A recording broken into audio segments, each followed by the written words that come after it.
করে আমি সোজা ডায়মন্ড হারবার রোড ধরে এখন ভাষা ইকো ভিলেজের মেন এন্ট্রি গেটের সামনেই দাঁড়িয়ে আছি।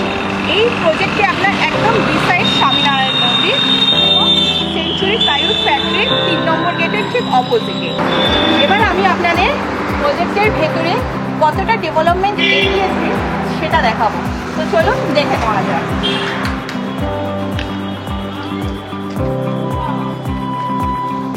আমি এখন প্রজেক্টের মেন 40 ফিট ওয়াইড রোড ধরে এগিয়ে যাচ্ছি।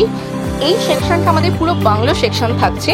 আমাদের এই 600 মিটার বাংলো সেকশনকে ক্রস করে আপনি কিন্তু ভাষা ইকো ভিলেজের মেন প্লট সেকশনে প্রবেশ করতে পারছেন।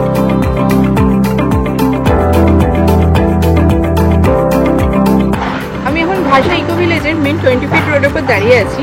আমার ডান দিকে যে বাইলেনটা দেখতে পাচ্ছেন আপনারা, এটা হচ্ছে আমাদের এ ব্লকের বাইলেন, আর আমার বাঁ দিকে যে বাইলেন দেখতে পাচ্ছেন এটা হলো বি ব্লকের বাইলেন।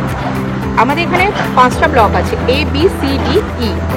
আর আমাদের এখানে আমার রেট পার কাঠা শুরু হচ্ছে মাত্র 2 লাখ এবং 2,25,000 টাকা করে পার কাঠা। আর আমাদের এখানে easy EMI system, one time payment, দুটো দিয়েই আপনারা জমিটা পারচেস করতে পারছেন। আর আমাদের এটা হলো আমাদের ব্যাক সাইড এন্ট্রি গেট। আমাদের প্রজেক্টে ব্যাক সাইড এন্ট্রি গেটটি আপনারা পাচ্ছেন পাম ভিলেজ রিসর্টের সামনে দিয়ে যে মেটাল রোড গেছে তার ওপরে, যেটা আমাদের ডায়মন্ড হারবার রোড থেকে এক্স্যাক্টলি 1 কিলোমিটারের মধ্যে পড়ছে।